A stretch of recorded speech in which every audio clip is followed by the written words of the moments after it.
नमामि धन्वन्तरिमादिदेवम् सुरासुरैर्वन्दितपादपद्मम् लोके जराभयमृत्युनाशनम् दातारमीशं विविधौषधीनां शङ्खं चक्रं जलौकां दधतं मृतघटं चारुदोर्भिश्चतुर्भिः सूक्ष्मस्वच्छातिरुद्यं शुकपरिविलसन् मौलिमम्भोजनेत्रम् कालाम्भोदोज्ज्वलाङ्गं कटितटविलसच्चारुपीताम्बराढ्यं वन्दे धन्वन्तरीतं निखिलगदवन् प्रौढदावाग्निलीलं प्रौढदावाग्निलीलं प्रौढदावाग्निलीलम्।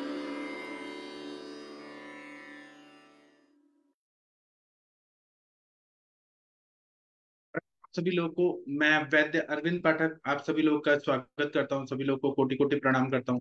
आइए आज हम लोग बस्ती वाला जो है वो हम लोग पढ़ेंगे। जब हम बस्ती प्रयोग करते हैं तो अलग अलग उपद्रव होते हैं, इसके बारे में हम थोड़ा पढ़ रहे थे। वो हम लोग देखते हैं कि बस्ती प्रयोग कर रहे हैं और किसी को हेडेक होने लगा तो उसमें हमें क्या सोचना चाहिए, क्या विचार करना चाहिए, ये हम लोग देखेंगे। ऐसे बता रहे हैं कि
सॉरी यहाँ पर ना इंटरनेट का प्रॉब्लम हो रहा है, बार बार नेट जा रहे आ रहे जा रहे आ रहे।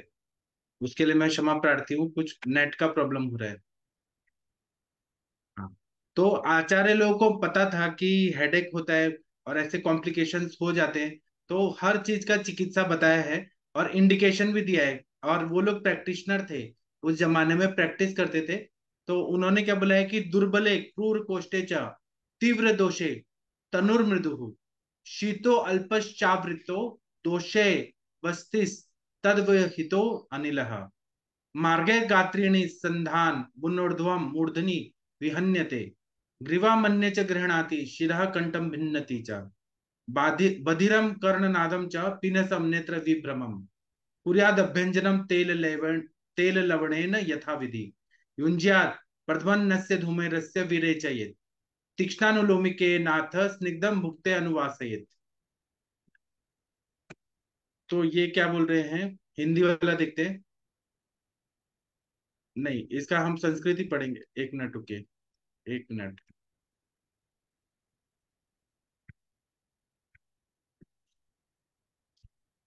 इसका हम हिंदी वाला पढ़ेंगे। सिर में पीड़ा नाम का उपद्रव जब होता है तो क्या चिकित्सा बताया है। तो बोल रहे हैं कि बहुदोष युक्त क्रूर कोष्ठी और दुर्बल व्यक्तियों को अगर पतली मृदु और शीतल वो ठंडा बस्ती दे दिया या अल्प मात्रा में दे दिया और उसमें दोष बहुत ज्यादा है, क्रूर कोष्ठी है, दुर्बल व्यक्ति है, तो नीरू बस्ती दोषों से आवृत हो जाती है क्योंकि दोष बहुत ज्यादा है उधर। तो आवृत बस्ती से वायु का मार्ग अवरुद्ध हो जाता है। वायु के मार्गों में बस्ती की औषधि प्रकट होकर संपूर्ण शरीर या संधियों में चली जाती है।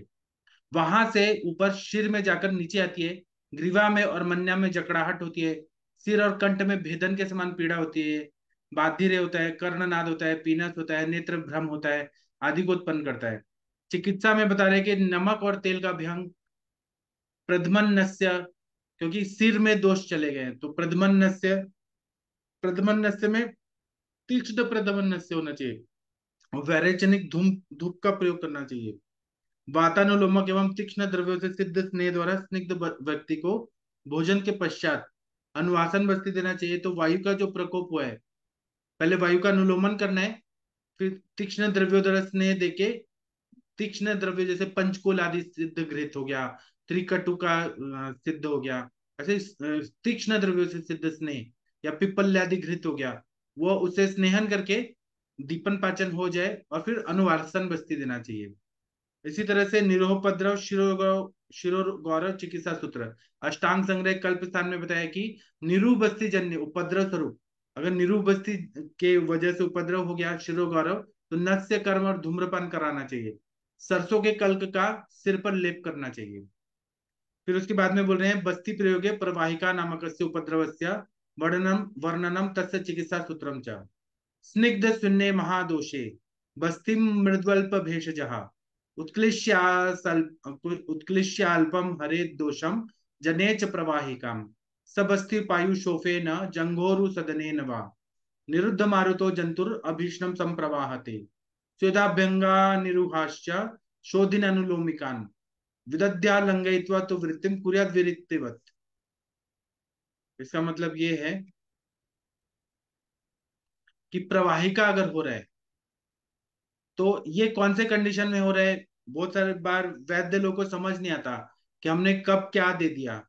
तो स्नेहन स्वेदन के पश्चात बहुदोष युक्त व्यक्ति को मृदु वीर्य वाली औषधि दे रहे हैं, और दोष बहुत ज्यादा बड़े हैं, उसको तीक्ष्ण वीर्य की औषधि चाहिए वहां पे, लेकिन मृदु वीर्य वाला दे दिया। फॉर एग्जाम्पल, शरीर में आम बहुत है, बहुत ज्यादा आम दोष है, और उनको कोई काढ़े का बस्ती और कम मात्रा में दे दिया, दशमूल काढ़ा या त्रिफला काढ़ा का बहुत कम मात्रा में दे दिया, तो क्या होगा, अल्प मात्रा में प्रयुक्त औषधि से बस्ती दी जाएगी, त्रिफला नहीं, यहाँ पे मृदु वीर्य है। तो जैसे कि मृदु द्रव्य कौन से होते हैं, जैसे शालमली का दे दिया, बला का दे दिया, ऐसे मृदु वीर्य वाले औषधियां दिया। त्रिफला तो लेखन करती है थोड़ा, और गोमूत्र वाली बस्ती तो लेखन करती है, शोधन करती है, यहाँ मृदु वीर्य दे रहे हैं और अल्प मात्रा में दे रही है ना, तो दोष उत्क्लेशित होकर अल्प मात्रा में बाहर निकलने से प्रवाहिका रोग उत्पन्न हो जाता है, क्योंकि दोष थोड़े ही निकले हैं। मूत्राशय और गुदा में शोथ हो जाता है, जंगार उरु में शिथिल्यता होती है, अपान वायु का अवरोध हो जाता है, आदि लक्षण होते ही साथ ही साथ निरंतर प्रवाहन होता है। तो इसमें लंघन करना चाहिए, बिना कुछ खाए पिए रखे जब तक भूख नहीं लग रही है कुछ नहीं खाए, क्योंकि वो शरीर में कीचड़ है, कीचड़ में आपने पानी डाला तो और कीचड़ बन जाएगा। उसी तरह से वहां पे वहां पे क्या होगा कि मतलब ये दोष और बढ़ जाएगा, आम और बढ़ जाएगा। तो मूत्राशय गुदा में शोथ, जंगा और उरु में शिथिलता, अपान वायु का अवरोध आदि लक्षण होते हैं, शांति निरंतर प्रवाहन होता है। और चिकित्सा में लंघन स्वेदन अभ्यंग के पश्चात शोधन अनुलोमन करने वाली नींबू बस्ती का प्रयोग करना चाहिए, विरेचन के समान पथ्य पालन करना चाहिए, ऐसा बता रहे हैं। तो आप लोग ऐसा कुछ बोलना चाहेंगे इस पे, शिरोवर्ती प्रवाहिका, इस पे आप लोग का क्या मत है, प्लीज आप लोग कुछ बोलिए। डॉक्टर अरविंद सक्सेना सर, आप कुछ बोलना चाहेंगे। नीरू बस्ती प्रयोग किया और कुछ उपद्रव हो रहे हैं, जैसे हेडेक हो रहा है या फिर प्रवाहिका हो रहा है, तो आपका क्या विचार है।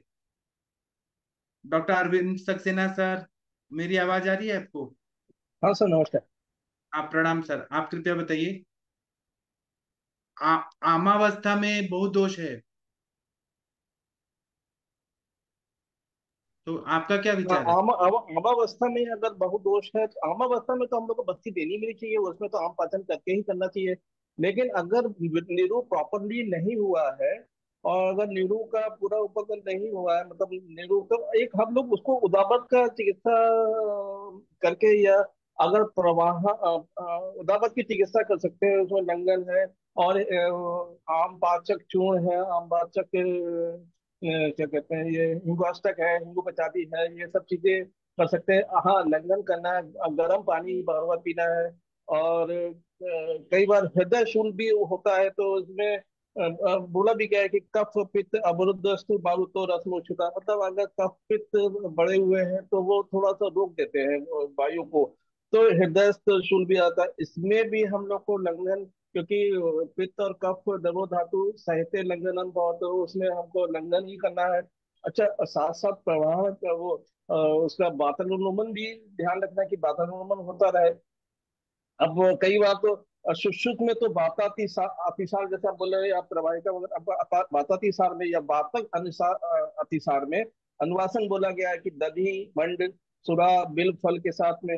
और इवन जो है, जो क्या कहते हैं, अगर बहुत ज्यादा प्रवहन हो रहा है, बहुत ज्यादा ब्लीडिंग हो रही है, तो हम लोग को पिच्छा बस्ती जैसे परिंगवादी गण, अम्बाष्टकादि गण, इवन इसकी एक टैबलेट भी आती है बैद्यनाथ की, अम्बाष्टका इसकी शायद अमीबिका टैबलेट करके, वो भी हम लोग देते ही है।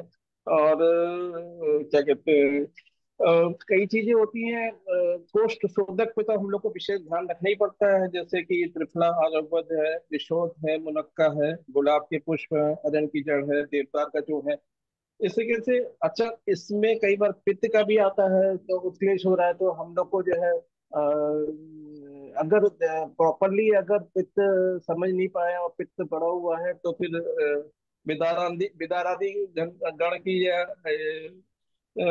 या कई चीजें, मतलब दूध तिक्त चीर बस्ती या दिया जाता है।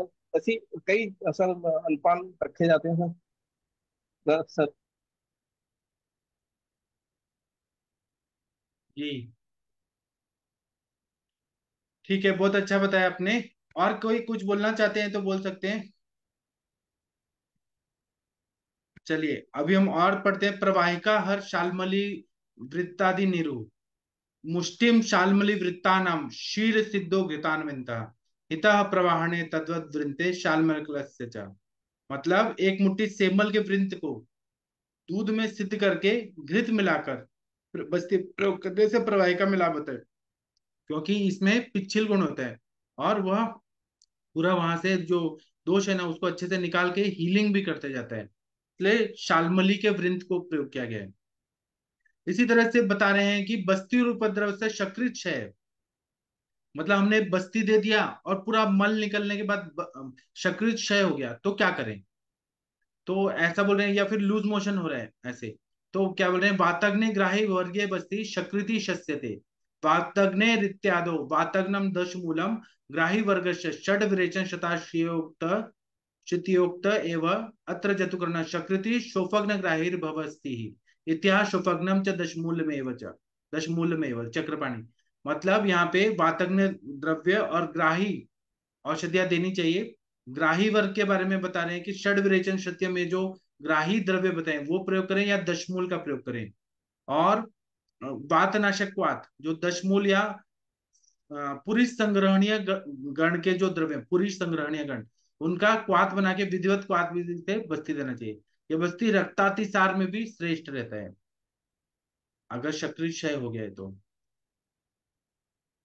इसी तरह से और इसमें टीका भी लिखी है और कुछ कुछ लिखी है। सब आतत्वम बस्ते निशेष दानादि गेयम असमय पीड़ितत्व में हृत प्राप्ति जनक तत्रा गेयम लवण स्कंदो भी रोग भिषक जिते उक्ता वातग्ने रीति दशमनादि भी। नहीं, ये कुछ और श्लोक आया है, यहाँ इस साइड आना चाहिए। वो हृत प्राप्ति का कुछ बता रहे। चलिए यहाँ पे और बता रहे हैं कि बस्ती और उपद्रव शकृत पित्त मिश्रे रक्त पित्त कफ चिकित्सा सूत्रम। अगर हमने बस्ती दिया और कॉम्प्लिकेशन हो रहा है कि खून आ रहा है, मतलब मल के साथ खून आने लगा, शकृत पित्त, तो क्या करें। रक्ते रक्तेन पित्ते तु कषाय स्वादु तिक्त कही सारे माणे कफे बस्ती कषाय कटु तिक्त कही। चरक सिद्धि 8वां/25 ऐसा बता रहे हैं। रक्ते रक्ते नेति स रक्ते अति सारे माणे रक्तेन बस्ती देहा पित्ते त्वेति पित्ते अति सारे माणे कषाय अधिकृतो बस्तिरवि चक्रपाणी। रक्त पित्त और कफ जन्य अतिसार की चिकित्सा। रक्तातिसार में बकरे के ताजे रक्त की बस्ती देनी चाहिए रक्तातिसार में। पित्तातिसार में कषाय मधुर तिक्त द्रव्य से सिद्ध बस्ती, क्योंकि मधुर तिक्त कषाय रस क्या है, पित्त और बस्ती देने से अतिसार ठीक होता है वहां पे। ग्राही औषधियां भी दे रहे हैं और अतिसार की भी चिकित्सा, वायु को ठीक करे। और ये दीपन पाचन भी करेगा। मधुर तिक्त कषाय रस। और कफजन्य अतिसार में कषाय कटु तिक्त द्रव्यों से सिद्ध बस्ती का प्रयोग करना चाहिए। इसी तरह से मैं एक ना कल ये लूंगा, एक लेक्चर लूंगा, तिक्तक शीर बस्ती पे स्पेशल एक लेक्चर लूंगा। तिक्तक शीर बस्ती का प्रयोग, इसको डिटेल में मैं आप लोगों को बताऊंगा। इसी तरह से बस्ती उपद्रव षड त्रिंशत अतिसार विधा तद्रुपद्रवाश्च। तो बोल रहे हैं कि अतिसार अलग अलग होते हैं और उसके उपद्रव होते हैं। तो षण्णाभेशम द्विसंसर्गात त्रिंशभ भेदा भवन्ति तु केवलेशः षड शिंतिर्विद्या सोपद्रवानपि शूल प्रवाहिका अधमान परिकृत्य रुचि ज्वरान तृष्णोष्ण दाह मूर्छादिशेषाम विपद्रवान।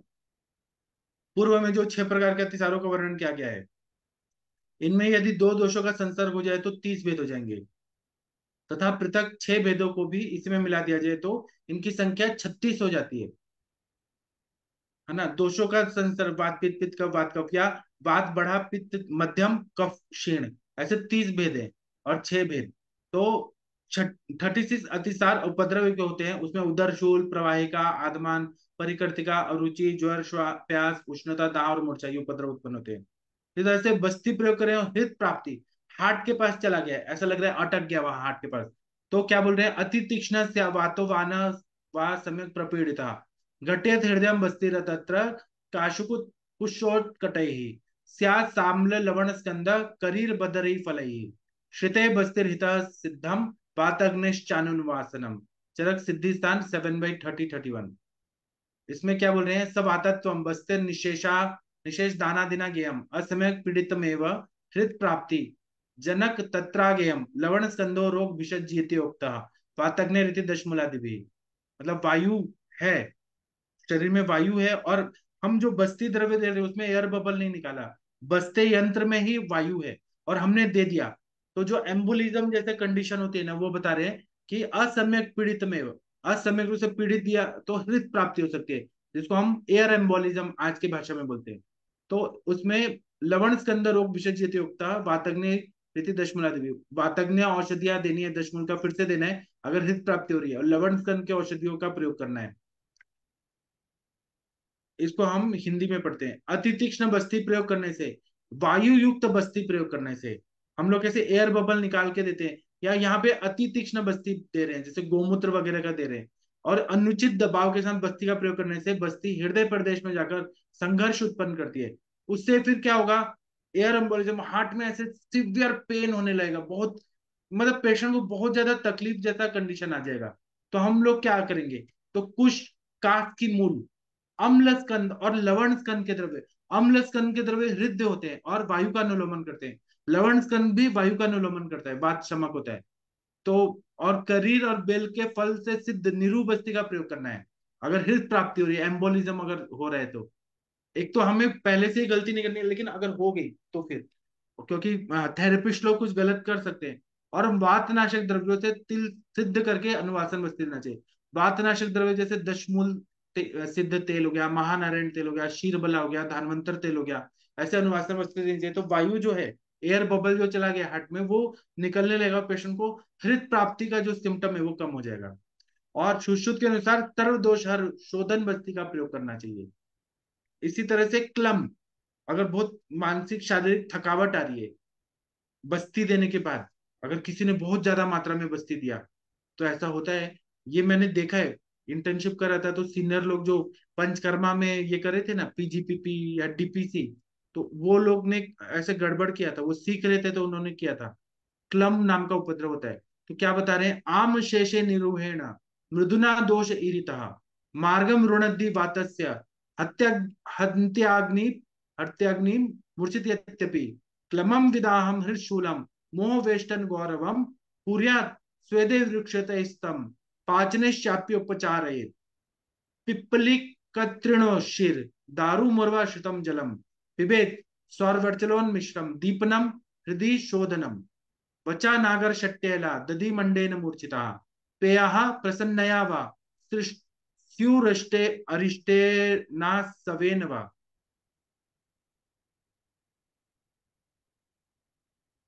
दारु त्रिकटुकम पथ्याम पलाशम चित्रकम शटिम पिष्ट्वा कुष्टम च मूत्रेण पिबेत सारांश्च दीपनान बस्ति मत्स्य विधा विदध्याच समुद्रम दाशमूलिकम समुद्रत्वा व्यक्त लवणम माधु तैलिकम चरक सिद्धि स्थान में बता रहे हैं। मतलब ये सारे द्रव्य माधु तैलिक के रूप में देना है। वो क्या क्या है वो हम लोग देखते हैं। यही चीज जो है वो हिंदी में बोल रहे हैं कि यदि रोगी के शरीर में आम दोष शेष है और निरूबस्ती दे दिया जाए, तो नीरू तो नहीं देना चाहिए आम दोष में, नीरू तो बहुत खतरनाक होता है, उसमें हमें लंघन वगैरह करना चाहिए, या फिर हमें दीपन पाचन औषधियां देनी चाहिए, या वैतरण बस्ती या शोधन बस्ती देना चाहिए। इसमें नीरू बस्ती दे दिया जाए तो कीचड़ है, उसमें हमने और पानी डाला तो कीचड़ और बढ़ जाएगा। तो वैसे ही आम जो है वो पानी को ऑब्जर्व कर लेता है। तो आम दोष के साथ पित्त कफ प्रकुपित होकर वायु के मार्ग को रोक देते हैं। ये बस्ती का व्यापक होता है। जठराग्नि का नाश हो जाता है। कीचड़ में और पानी डाल दिया तो वो और ऑब्जर्व कर लेगा, वो निकलेगा ही नहीं। जठराग्नि का नाश हो जाता है, मार्गावरोध के कारण वायु भी कुपित हो जाता है। और जिससे वायु जब पूरे शरीर में जाएगा तो क्लम होगा, विदाह होगा, बर्निंग होगा, हृदय में शूल होगा, मोह उद्वेषणा और शरीर में गुरुता, ये लक्षण उत्पन्न हो जाते हैं। ऐसी अवस्था में रुक्ष स्वेद पाचन चिकित्सा करना चाहिए। तो मेडिसिन में क्या बता रहे हैं, पिप्पल्यादि क्वाथ, पिपली हो गया, सुगंध तृण हो गया, खस, देवदारू, मुरवा, इन द्रव्यों को समान भाग में क्वाथ कर काला नमक मिलाकर, सोनचर नमक, रोगी को पिलाना चाहिए। ये क्वाथ दीपन और हृदय को शुद्ध करता है। दीपन पाचन औषधियां देनी है और वो पिलाना है, बस्ती नहीं देना, पिलाना है। रुक्ष श्वेत करके पाचन। और वचादि योग में वचा, शुंठी, कचूर, इलायची, इनके समान भाग चूर्ण, कि दही के पानी में घोलकर या मदिरा के ऊपर प्रसन्ना में अथक आसावरिश मिलाकर घोलकर पिलाना चाहिए कि वो दीपन पाचन करे। दारवादी योग मतलब देवदारू, सोंठ, मरीच, पिपली, हरड़, पलाश की छाल, चित्रमूल, कचूर, कूट, संभाग गोमूत्र में घोलकर रोगी को पिलाना चाहिए। तो जो बोलते हैं दुग्धम च मूत्रम च विरेचनानी, दुग्ध और मूत्र जो है वो विरेचन करता है। तो ये जब पीते हैं ना तो पेशेंट का पूरा शोधन हो जाता है। ग्रहणी चिकित्सा में उद्धृत अग्निवर्धक क्षारों का प्रयोग करना चाहिए। ग्रहणी चिकित्सा में दशमूल को हाथ में गोमूत्र मिलाकर बस्ती देना चाहिए। माधु तैलिक बस्ती में गोमूत्र या नमक मिलाकर देना चाहिए। नमक की मात्रा इतनी हो कि नमक का स्वाद अनुभव किया जा सके। जब हम बना रहे हैं ना तो उसको थोड़ा टेस्ट करें तो ऐसा लगे कि नमकीन है, तो वो फिर ज्यादा अच्छा फायदा करता है। आप लोग कुछ बोलना चाहेंगे? आप लोगों ने आम बात में कभी गलती से बस्ती दे दिया है, निरू बस्ती? कुछ अनुभव है क्या आप लोगों का? बीना मैडम, मनीषा मैडम, आपके किसी स्टूडेंट ने दे दिया आम बात की अवस्था में? अरविंद सर, आप कुछ बोलना चाहेंगे? महेंद्र सर? हाँ सर, देखिए, हाँ आम के लिए तो सर एक बहुत बढ़िया श्लोक चरक में आया है। हाँ सर्व देशे प्रविष्टान आम दोष न निरे लीनाल दोषान अनुत्कृष्टान हर्षाद रसा आश्रय ही नाशाय। मतलब अगर आम दोष पूरे शरीर में है, आम दोष प्रविष्टान, आम दोष प्रविष्टान, उसको निर्णय नहीं करना चाहिए, क्योंकि अगर उसको निर्णय किया, उसको निकाला गया, तो जैसे पका अध पका, मतलब पका हुआ आम नहीं है, और उसको कच्चा आम है, उसको आप दबा के उसका रस निकाल रहे हैं।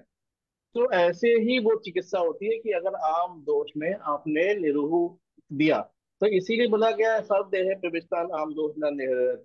और उसमें लंघन पाचन, जैसे सर आप बोलते ही हो, हमेशा लंघन पाचन हमेशा बोला ही गया है कि वो करके। हाँ, इवन जो है बमन भी बोला गया है, अगर आम की स्टार्टिंग में बमन और लंघन भी बोला गया है। और वही पित्त में विरेचन बोला गया है, कफ में भी।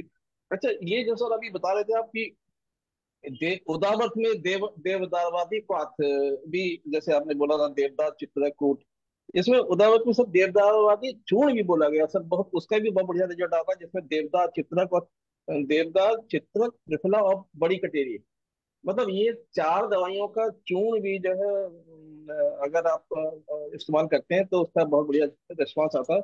और मूलकादि घृत सुश्रुत में बोला गया सर, इसमें सुश्रुत में मूलकादि घृत और बचादी जोड़। मूलकादि घृत में सूखी मूली और सूखी अदरक, सौंठ और पुनर्नवा बिल के साथ घृत सिद्ध करना है। और बचादी चूर्ण बोला गया है, इसमें भी बचा, अतीस, हरण, यवछार और कूट का। और एक चीज और मैं बताना चाह रहा हूँ सर, जो आप अभी पाथक अतिसार जैसे बोला गया, ऐसी पित्त कफज अतिसार, ऐसी जो है बात पित्त कफ ज्वर में भी जो है इसमें स्टार्टिंग अगर हम लोग ज्वर चिकित्सा करते हैं तो उत्पलादि पित्त में उत्पलादि गण जैसे के साथ रक्त चंदन और खस मिलाकर मधुर और निरोग बस्ती दी गई है। और निगरादि गण के साथ में लाल चंदन और मुलेठी का भी जो है इस्तेमाल किया गया है। और कफ में आरंगबदादी गण के साथ पिपलादि। अब पिपली तो हम लोग इस्तेमाल करते हैं, आरंगबद भी इस्तेमाल करते हैं। कफ की कोई भी चिकित्सा करनी होती है तो आरंगबद, पिपली और आसनादि। और इवन कफ के लिए बोला गया है कि आरक आदि अष्टांग उसमें आया है, अष्टांग हृदय में चैप्टर 15 में बहुत बढ़िया श्लोक है कि आरक आदि अर्क आदि सुरस आदि समुस्त आदि आरक आदि अर्क आदि सुरस आदि समुस्त बस का भी बलास जित मतलब आपको तीक्ष्ण शोधन करना है उसमें। आप आरक है, आसन है, आसन की गण है, सुरसा के घर मतलब अपने तुलसी वगैरह के जितनी तरह की तुलसी बताया सुरसा भी और मुस्तादी वस्तक गण है का इस्तेमाल बहुत अच्छे से किया गया है। और एक चीज लास्ट बार बोलूंगा, जैसे वातज्ञ औषधियों में तो हम लोग निशोथ इवन कांजी का जो है इस्तेमाल मैं बहुत अच्छे से करता हूँ, क्योंकि कांजी का आप का बना लेते हो और इवन दर्द भी है, पेट उसके जोड़ों में दर्द भी है। और इवन खाने में बात में जैसे अभी आप दशमूल बोल रहे थे तो दशमूल कौथ या पिपल्यादी चूर्ण या दशमूल कौथ प्लस कांजी के साथ में इसमें तो इन्होंने ऊष्ण बस्ती बोला है। लेकिन खाने में भी जो है अगर इस्तेमाल करते हैं तो बहुत अच्छा रिस्पॉन्स है। ऐसी पित्त के लिए ककोल्यादि गण या जो है आपका जैसे कमल वाला होता है और नौकरादि गण के साथ में घी और शुक्र मिला के बोला गया है। और कफ के लिए तो मधु गोमूत्र का जोड़ जोड़ के बोला ही गया है पिपीलादी और अमरावतीगढ़ के साथ में। तो सर ये मैं बोलना चाह रहा था, ऐड करना चाह रहा था सर। Okay sir. बहुत अच्छा बताया आपने सर। आप जो भी इनपुट दे रहे हैं सब लोग सुनते हैं, बहुत सबको मन लगता है। इसी तरह से बस्ती का प्रयोग करें तो हिक्का आ जाती है कभी कभी। तो क्या होता है ना कि इसोफेगस जो होता है फूड पाइप, वो कभी कभी चिपक जाता है वायु की वजह से। आमाशय समुद्भव हिक्का और श्वास बताए। तो वो औषधि के वजह से क्या होता है, क्यों होता है, वो हम पढ़ते हैं। मृदु कोष्ठ बले, मृदु कोष्ठे अबले बस्ती ही अति तीक्ष्णो अति निर्हरन। कुर्याद हिक्कम तस्मै हितम तस्मै हिक्काग्नम ग्रहणम। कुर्याद धिक्कम हितम तस्मै हिक्काग्नम ग्रहणम च यत्। बला स्थिरादि काश्मर्य त्रिफला गुड़ सैंधवै सप्रतदा आर्नानाम तैलम पक्वानुवासेत। कृष्णा लवणयो रक्षम बिभेदश्नाम्बुनायुतम धूम लेह रस शीर युदश्चान्नम च चांतम च वातनुत।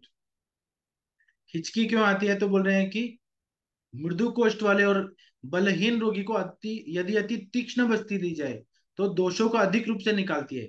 अब ज्यादा निकालना, एक तरह से दोषों का उदीरण हो रहा है। वेगान न धारित न उदीरित, यहाँ पे वेग ज्यादा से उदीरण हो रहे हैं। अपान वायु मल वगैरह ज्यादा से निकल रहा है। तो हिक्का रोग करता है, क्योंकि कहीं ना कहीं वैक्यूम तैयार होगा अगर यहाँ से हमने दोषों को ज्यादा निकाला तो शरीर में हिक्का हो जाती है। ऐसी अवस्था में हिक्का रोग निवारक एवं बृहण चिकित्सा की योजना करनी चाहिए। क्या बता रहे हैं कि बलामूल, स्थिरादि वर्ग, शालीपर्णी, कृष्णपर्णी, बड़ी कटेरी, छोटी कटेरी, गोपरू, गंभारी फल, त्रिफला, गुड़, सेंधा लवण, इनके कल मदिरा का स्वच्छ भाग, कांजी और अम्ल द्रव्य से विधि पूर्वक तेल पाक करके इस तेल से अनुवासन बत्ती देना चाहिए। तो ये सब क्या है, बृहणीय है और हिक्का निवारण करने वाली सर होती एक मिनट में डिस्टर्ब करूंगा सर। है। हाँ बोलिए बोलिए सर, हाँ डिस्टर्ब नहीं। सर, जैसे आपने हिक्का बोला ग्रहण, पहले नंबर पे ग्रहण बोला गया ना सर। देखिए इसीलिए हम लोग हिक्का श्वास भी जोड़ा साथ में जोड़ा गया है। श्वास को हिक्का के जी साथ में जोड़ा गया है। और उसमें भी पहली चिकित्सा ग्रहण है। और अभी सर आपने जो बस्ती बताई है कि ब्रह्मणीय बस्ती जो है ये इवन पुरानी खांसी के लिए वुपिंग कफ टाइप की है। श्वास बह जाना शुद्ध परिश्रम है।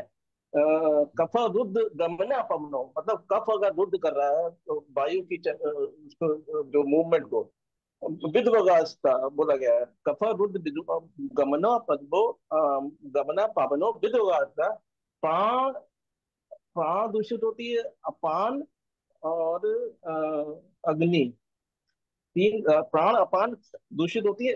और एक चीज और बोली गई है, वो दूषित हो जाती है जिसकी वजह से हिक्का का श्वास, मतलब आप अगर श्वास को लेके चल रहे हैं या हिक्का को लेके चल रहे हैं तो आप अपान को नहीं भूल सकते। तो इसीलिए मैं यही कहना चाह रहा था कि सर उसमें ग्रहणीय अनुवासन वस्ती का इंडिकेशन चरक में बहुत अच्छे से बताया गया है। इवन आप श्वास चिकित्सा पढ़ेंगे उसमें भी ये बहुत ज्यादा हाईलाइट किया गया सर। जी, ओके सर। सही बताया आपने, बहुत अच्छा बताया, बहुत अच्छा बताया आपने। तो ये इसी तरह से पिपली, सेंधा नमक 1 तोला की मात्रा में सुकोष्ण जल से पान कराना चाहिए। ये अनुलोमन भी करता है, दीपन पाचन भी करता है। और लवण है ना, वो विषंदन करता है, जहाँ पे अवरोध है उसको पिघला देता है। कफ का जहाँ पे कफ की वजह से, आम की वजह से अवरोध हो गया है कहीं ना कहीं, जब हम बस्ती दे रहे हैं और फूड पाइप चिपक रहा है तो कफ की वजह से चिपक रहा है, तो उसको वो खोल देता है। इसलिए सिंधा नमक और पिपली ऐसे बोला है सुकोष्ण जल से। इस तरह से वातनाशक धूम, अवलेह, मात्रस दूध का प्रयोग करना चाहिए, स्वेदन करना चाहिए और अन्न खिलाना चाहिए। अन्न खाने से क्या होगा, फूड पाइप जो चिपका है वो खुल जाएगा। इस तरह से ऐसा इन्होंने बोला है। आप लोग कुछ बोलना चाहेंगे? आदरणीय शशि मैडम, आप कुछ बोलिए, ये सब टॉपिक पे आपको क्या लगता है? मैंने ऐसे पेशेंट देखे हैं बस्ती देते हुए हिचकी आ रही है।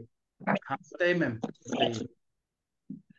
Good evening sir. मेरा भी एक्चुअल में ऐसा अनुभव नहीं है, और आमवाद के केस में मैंने अभी तक ऐसे बस्ती नहीं दी है, क्योंकि शुरुआत में आम का पाचन करके ही दिया है या बैतरन बस्ती दी हुई है। तो नॉर्मली इस तरीके की बस्ती अभी नहीं दी हुई है। हाँ, लेकिन बहुत अच्छा लगा है, और उसमें बहुत सारे ऑप्शंस भी समझ में आए कि और भी चीजें की जा सकती हैं। और डलर ने बहुत बढ़िया रेफरेंस दिया है कि ऐसे सारे केसेस में फिर से आप दशमूल की बस्ती दे सकते हो। जी सर, थैंक यू सर। जी, और मनीषा मैडम आप कुछ बोलना चाहेंगी? बीना मैडम, मनीषा मैडम कुछ बोलना चाहेंगी, बोल सकते हैं, तो हम आगे और बढ़ते हैं। वातादि दोषाणम रक्तस्य च आमेन स शक्रिता च संसर्गजन्यानाम उपद्रवम चिकित्सा सूत्राणि। केवल ये सब चीजें पढ़ लीजिए, सुन लीजिए, जब पेशेंट आएंगे तो आप लोग को और अच्छे से समझ आए। केवल ये सुनना चाहिए ये सब चीजें।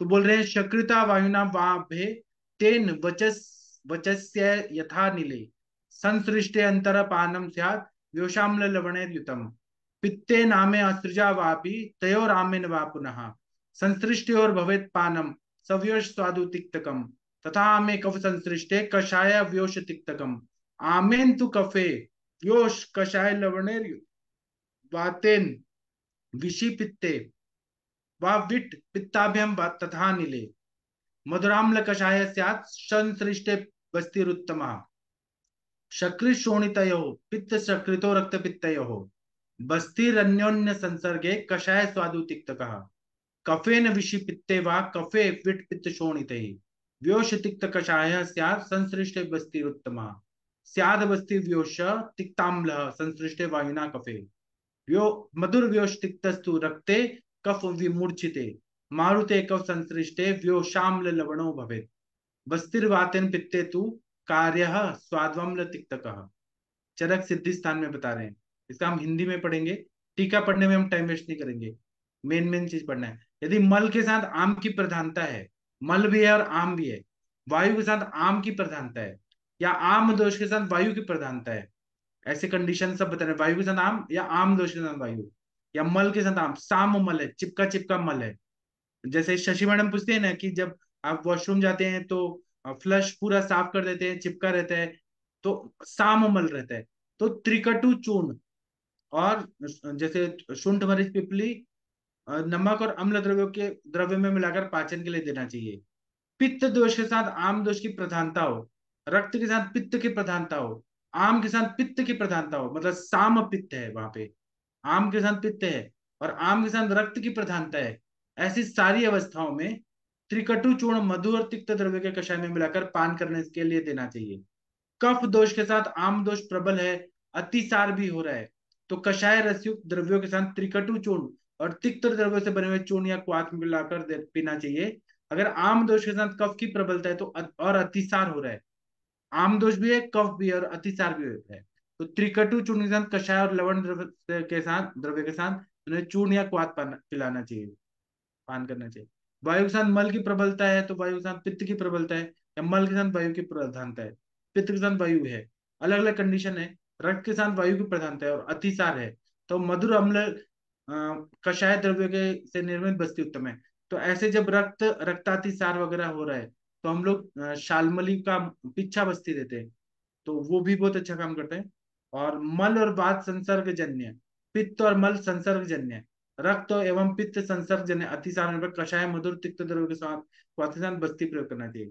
कफ के साथ मल के प्राबल्य, कफ के साथ पित्त के प्राबल्य, पित्त के साथ कफ का प्राबल्य, रक्त के साथ कफ का प्राबल्य होने से अतिसार में त्रिकटु चूर्ण तिक्त एवं कषाय द्रव्य के स्वाद से बस्ती का प्रयोग करना चाहिए। सोचिए क्या एनालिसिस है।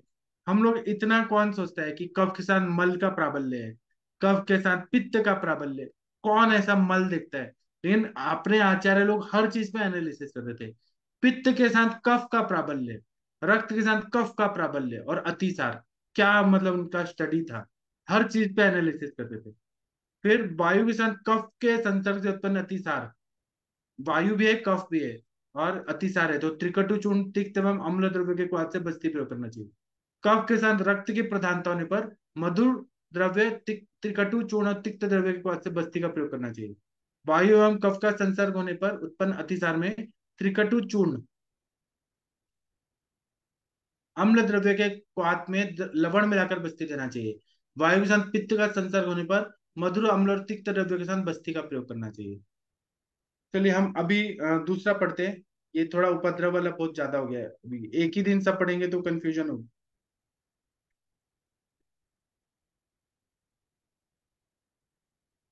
आप लोग क्या कुछ बोलना चाहते हैं तो बोलिए। हाँ, उत्तर बस्ती हम थोड़ा देख लेते हैं। गर्भाशयगत बस्ती योग्य स्त्री आतुर, हम जब उत्तर बस्ती देते हैं स्त्री रुग्णा को तो हम क्या क्या देते हैं। तो जिनका योनि भ्रष्ट हो गया है, प्रोलैप्स हो गया है, जिसको रजो दोष है, वात से पित्त से कफ से सन्निपात से रजो दुष्टि है, मतलब वात से बहुत फेनिल आ रहा है, बहुत ज्यादा झागदार आ रहा है, बहुत काला रंग का आ रहा है, बहुत अलग तरह का स्मेल आ रहा है। पित्त से दाह हो रहा है, योनि दाह हो रहा है, वो भी पीला पीला आ रहा है, दाह युक्त आ रहा है। कफ से बहुत वाइट डिस्चार्ज हो रहा है या सन्निपात से हो रहा है, तो ऐसे रजो दोष है या योनि दोष है, मतलब वजनाइटिस है, सर्विसाइटिस है, उनमें हमें उत्तर बस्ती देना है। योनि शूल है ना, या तीव्र योनि व्यापत है, अस्त्रिग्धर है, अनार्तव है, पुष्पनाश, एमेनोरिया, अकाल रजा प्रवृत्ति कभी भी आ रहा है, इरेगुलर मेंसेस है, या अपराध द्वारा गर्भ निरोध है या वंध्यत्व है, इन सारे में हम लोग को उत्तर बस्ती देना है। इन रोगों में यथावस्था अनुसार गर्भाशयगत उत्तर बस्ती दे। इनके अतिरिक्त चरक ने चिकित्सा स्थान में 38वें अध्याय में 20 योनि व्यापक वर्णित किए हैं, उनमें भी उत्तर बस्ती देने को कहा है। योनि रोग प्राय स्त्रियों में बंध्यत्व और अन्य अवयव वैगुण्य में कारण होते हैं। इनका यहाँ केवल नाम तो निर्देश किया गया है, विस्तार में देखें तो वातला योनि व्यापक, पित्तला योनि व्यापक, श्लेष्मला योनि व्यापक, त्रिदोषजा योनि व्यापक, अरजस्का योनि व्यापक, अस्त्रजा योनि व्यापक, अचरना योनि व्यापक, अतिचरना योनि व्यापक, प्राक चरना, उपप्लुता, परिप्लुता, उदावर्तनी योनि व्यापक। फिर कर्णिनी योनि व्यापत, पुत्रग्नि योनि व्यापत, अंतर्मुखी योनि व्यापत, शुचिमुखी योनि व्यापत, शुष्का योनि व्यापत, वामनी योनि व्यापत, शंडी योनि व्यापत, महायोनि व्यापत। इसमें तो शंडी योनि तो असाध्य बताइए, शुचिमुखी भी मतलब होती है कभी नहीं भी होती है। तो इसमें कैसे बताया कि आतुर सिद्धता स्त्रियों को ऋतुकाल में उत्तर मतलब ऋतुकाल का मतलब ये है कि जब इंटरनल मेंसेस के बाद जब इंटरनल लॉस खुला हुआ है 5 दिन तक, 3 या 5 दिन तक उतना ही दिन देना चाहिए। इंटरनल लॉस बंद हो गया तो नहीं दे सकते। ऋतुकाल रजा दर्शन के अनंतर 16 दिन का होता है, ऐसा आचार्य बोलते हैं, लेकिन सेफ पीरियड यही है कि मेंसेस बंद होने के बाद 3 या 4 दिन, 5 दिन, रजो दर्शन के 4 दिन बाद गर्भाशयगत बस्ती दें। इसमें गर्भाशय मुख विकसित होने से बस्ती प्रवेश सरलता से हो जाता है, लेकिन एक खुला रहता है, 16 दिन तक खुला रहता है, तभी तो हम मतलब इंटरकोर्स होता है तो शुक्राणु जाते हैं। लेकिन हम बस्ती देने का सेव पीरियड 4 दिन 5 दिन तक ही है। आतुर को बस्ती के पूर्व यवागु, दूध और घी का स्थान देना चाहिए अथवा मांसरस संयुक्त भोजन देना चाहिए। बस्ती के पूर्व मल मूत्र आदि विसर्जन कराकर अभ्यंग कराना चाहिए। अभ्यंग विशेषतः श्रोणी, स्विक, कटी, पार्क, योनि वंशन पे करना चाहिए। औषधि क्या देना है तो उत्तर बस्ती का स्नेह या क्वाथ शुद्ध और सुकोष नगर बस्ती पुटक में भरकर तैयार रखो। पश्चात में तथा उपद्रव से उपयुक्त साधनों को और औषधों को तैयार रखें। मतलब कोई भी कॉम्प्लिकेशन से बचाना है तो आईसीयू वगैरह मैनेजमेंट वगैरह होना चाहिए। इसमें विशेषता वेदनाहार योग, आयुर्वेदिक देखना है तो निद्रोदय रस, अहिफिनाशव, पिप्पली मूल, स्थानिक वेदनाहर उपायर्श, अभ्यंग के लिए पंचगुण तेल, धनासार योग, स्वेदनार्थ ताप से ये तैयार रखना है। फलवर्ती तथा अन्य निरूबस्ती रखनी चाहिए। साधनों में उत्तर बस्ती यंत्र के स्थान पर सिरिंज, मूत्र शलाका, गर्भाशय शलाका का उपयोग बहुत लाभप्रद होता है। प्रधान कर्म क्या बोल रहे हैं, बस्ती प्रणिधान और निरीक्षण निरीक्षण। बस्ती प्रणिधान मतलब, अच्छा ये पुरुषों के लिए बता रहे हैं। पुरुषों के लिए पुरुष आतुर को घुटने के बराबर आसन पर काष्ठ निर्मित टेबल पर बिठाकर पहले तेल और घृत से अभ्यंग करे। मेड्र मतलब पेनिस जो है उसको स्निग्ध कर, प्रहर्षित कर, मतलब उसको थोड़ा इरेक्ट करके प्रथम शलाका को प्रवेश कराकर बस्ती तक मार्ग की परीक्षा कर लें। यह शलाका ब्लैडर साउंड, मूत्र मार्ग के अवरोध को भी दूर करता है तथा आगे बस्ती ने कितने दूर तक प्रवेश कराना हो यह भी ज्ञान कराती है। शलाका शुद्ध एवं स्टरलाइज कर लेना चाहिए। फिर बस्ती नेत्र को स्निग्ध कर सेवनी को समांतर धीरे धीरे प्रविष्ट करावे। साधारणतः बस्ती नेत्र के स्थान पर आजकल रबर कैथेटर का प्रयोग करना बहुत हितावह होता है। जब नेत्र बस्ती तक पहुंच जाएगा तो उसका दूसरा मुख सिरिंज को संनिध करके धीरे धीरे औषधि अंदर प्रवेशित कराएं। औषध भी खूब उबालकर सुकोष्ण किया हुआ जंतुरित होना चाहिए। औषधि बस्ती में चले जाने पर कैथेटर या नेत्र को ऋजु क्षणन न करते हुए निकाल देना चाहिए।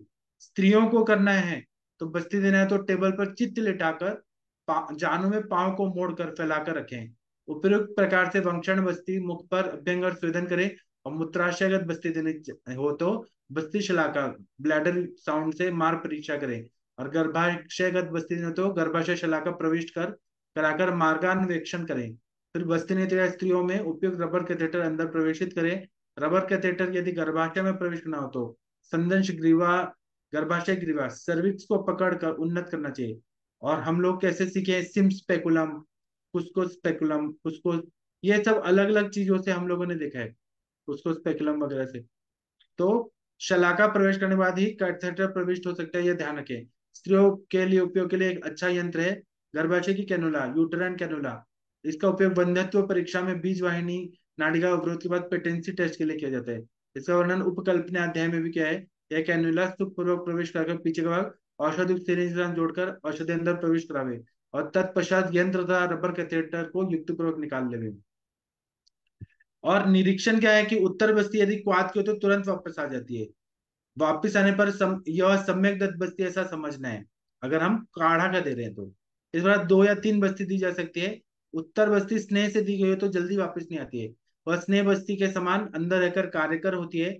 गर्भाशय में दिए स्नेह बस्ती का कुछ स्नेह कुछ तुरंत निकल जाता है, पर्याप्त मात्रा में अंदर रहकर अनुप्रवण भाव से अवयव में शोषित होता है तो धीरे धीरे निकल जाता है। उत्तर बस्ती 3-3 दिन के अंतर से या 2-2 दिन या 3-3 दिन में देना चाहिए। आप लोग कुछ बोलना चाहते हैं क्या उत्तर बस्ती के बारे में? कुछ बोलना चाहते हैं तो बोलिए, नहीं तो मैं अभी का सेशन बंद करता हूँ। अभी 45 मिनट हो गया, कंटिन्यू बोलने से मैं थक गया हूँ। अब हम रात को 9 बजे मिलेंगे। तब तक के लिए थैंक यू, प्रणाम सभी लोगों को। अब हम 9 बजे मिलते हैं। Thank you.